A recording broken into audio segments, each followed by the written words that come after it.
내일이면 새학년 새학기가 시작됩니다. 낯선 환경에 적응하느라 스트레스를 받기도 쉬운 시기인데 특히 또래 간의 사소한 갈등이 더 큰 문제로 번지기도 하죠. 자녀들의 원만한 친구 관계를 위해 부모들은 무엇을 도와줄 수 있을까요? 먼저 영상 보고 오겠습니다.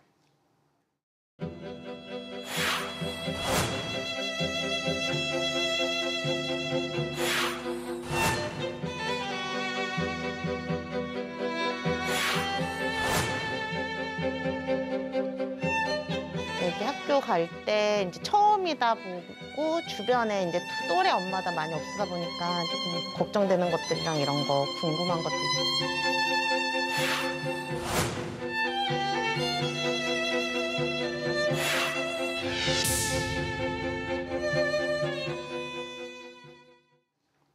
네, 이 학부모들의 고민을 전문가와 조금 더 자세히 나눠보겠습니다. 서울 전동초등학교 양미정 수석교사 나와 있습니다. 어서 오세요. 안녕하세요. 네, 이 아이들에게도 사회생활이 만만치는 않은가 봅니다. 네, 그렇죠. 예, 새학년 증후군이라는 말까지 있다는데 실제로 이맘때 아이들이 좀 어떤 어려움을 겪습니까?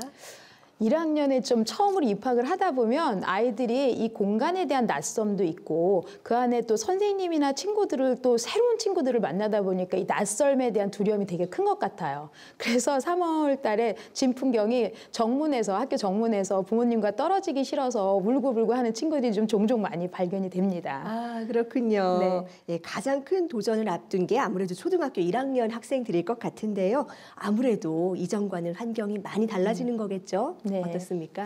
유치원 어린이집에 비해서 일단은 규모가 커졌잖아요. 그래서 네. 공간에 대한 두려움도 좀 있을 것 같고 그리고 내부에 들어가면 교실에 책상과 의자가 고정적으로 배치가 되어 있어서 네. 그 안에서 내 자리에 공부해야 된다는 점, 그게 또 차이점일 것이고요. 그리고 일단 시간표가 정해져 있잖아요. 정해진 시간표 내에서 1시간이 40분 단위로 고정적으로 수업이 진행이 된다는 거, 그리고 40분 후에 10분 휴식을 취한다는 점이 가장 큰 차이점일 것 같습니다. 마지막으로는 유치원이나 어린이집 같은 경우는 놀이 중심이다 보니까 특별한 교재가 없었잖아요. 네. 근데 이제 초등학교에서는 학습이 시작이 되면서 교과 중심으로 교과서가 배부가 되는 점이 가장 큰 차이점이라고 볼 수 있습니다. 네, 40분이라는 고정된 수업 시간이 있다는 점 정말 만만치 않은 도전일 것 같습니다. 네. 그렇다면 이 학생들이 학교에 들어와서 가장 힘들어하는 게 뭘까요? 지금 말씀하셨던 것처럼 어린이집이나 유치원에서는 활동에 따라서 시간이 20분 동안 하고 쉴 수도 있고 네. 40분 하고 쉴 수도 있는데 초등은 40분이 고정이 되어 있잖아요. 그렇죠. 그러니까 이게 내가 좋은 활동이든 싫어하는 활동이든 이 시간 동안 일단 참고 버텨야 되는 힘이 좀 필요하다는 점에서 그 부분을 가장 어려워하는 것 같고요. 네. 두 번째는 일단은 초등학교에서는 기본 규칙이나 질서, 약속 이런 것들을 좀 강조하는 편이다 보니까 네. 자기 조절이 좀 잘 안 됐을 경우에 어려움을 겪는 경우가 있습니다. 네. 그리고 일단 초등학교에 들어왔다는 건 자립의 시작이잖아요. 그렇습니다. 그러다 보니까 모든 활동을 그동안 유치원에서는 많은 분들의 도움을 받았다면 스스로 좀 해결해야 되는 부분들이 많다 보니 그런 부분에서 아이들이 좀 어려움을 겪는 것 같습니다. 네, 특히나 또 학부모님들께서 염려하시는 부분 중에 하나가 친구 관계입니다. 그렇죠. 예, 내 아이가 친구들과 잘 지내는지 싸우지는 않는지 네. 이런 부분들 걱정이 되실 텐데요. 혹시 친구들과 관계 맺기를 좀 특별히 어려워하는 친구들에겐 어떤 특징이 있을까요?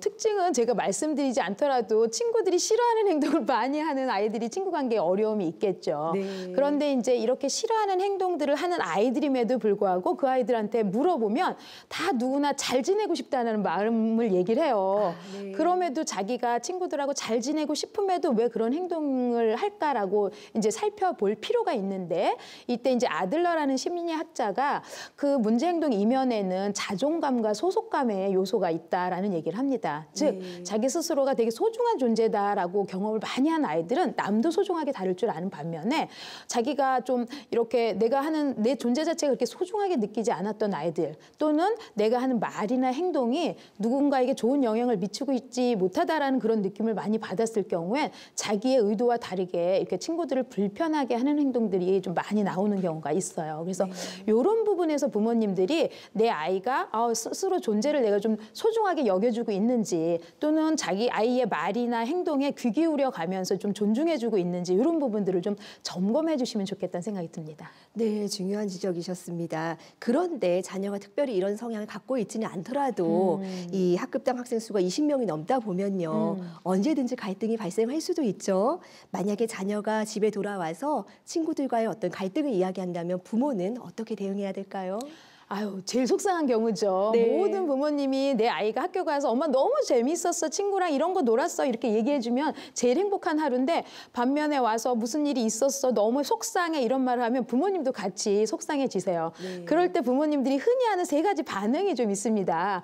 아우, 넌 그럴 때 왜 당하고만 있었어? 라고 한다거나 야, 내일부터는 그 친구랑 놀지 마 라고 한다거나 걱정 마, 엄마 아빠가 다 해결해 줄게 이런 식의 흔히 하는 반응들이 있는데 사실 이제 갈등을 풀어가는 주체가 누군가를 생각해 보면 그 갈등의 당사자인 아이가 갈등을 어떻게 풀어가느냐에 따라서 성장의 계기가 될 수 있다라는 생각을 하거든요. 네. 그렇기 때문에 아이가 이제 갈등을 겪고 집에 왔을 때 여럿이 지내다 보면 그런 것들은 갈등은 자연스러울 수밖에 없는 거야라고 일단 말씀을 좀 해주실 필요가 있고 네. 그런데 그럼 그걸 아이가 스스로 풀어가기 위해서는 부모님이 먼저 그 상황에 대해서 너는 지금 어떤 마음이니 마음을 좀 들어주시고 공감해 주신 후에 그런데 그 마음 속에 너가 진짜 원하는 게 무엇이었을까 그 마음의 진심을 좀 들은 후에 그럼 그 진심이 잘 발현이 되기 위해서 앞으로 너가 무엇을 할 수 있겠니? 아이 스스로 방법을 좀 찾아볼 수 있게끔 물어보시는 게 좀 필요할 것 같아요.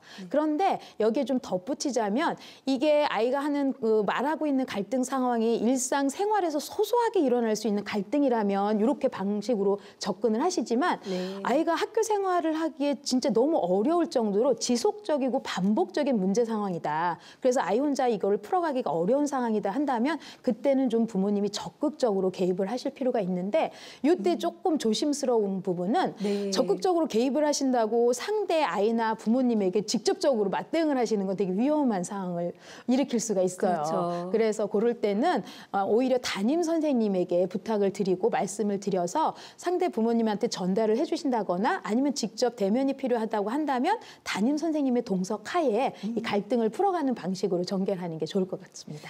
네, 이렇게 담임 선생님께 도움을 구해야 할 때도 있는데 사실 학부모님들이 또 선생님이 어려울 때도 있습니다. 그렇죠. 선생님과는 어떻게 소통하는 게 좋을까요? 맞아요. 부모님들도 담임 선생님하고 소통하는 걸 부담스러워 하시듯이 사실 담임 교사들도 부모님들하고 소통하는 게 그다지 이렇게 편하지는 않아요. 아, 그런가요? 그럼에도 불구하고 이제 기억해야 될 거는 담임 교사나 부모님이나 아이의 성장을 위한 협력자라는 부분을 좀 기억을 해주시고 네. 여기에서 아무리 속상한 일이 있더라도 먼저 이 감정적으로 담임 선생님한테 이렇게 반응을 하시는 건 조금 자제를 해주시고 그 전에 만약에 상담을 꼭 필요하다라고 생각을 하신다면 사전 문자를 좀 통해서 선생님 제가 이런 문제 상황으로 아이에 대해서 상담을 좀 하고 싶은데 언제가 가능할까요? 라고 먼저 물어보신다면 대부분의 선생님들은 적극적으로 아이를 도와주기 위해서 준비를 하고 계시니까 네. 불편하시더라도 적극적으로 그럴 때는 요청을 하시면 될 것 같습니다.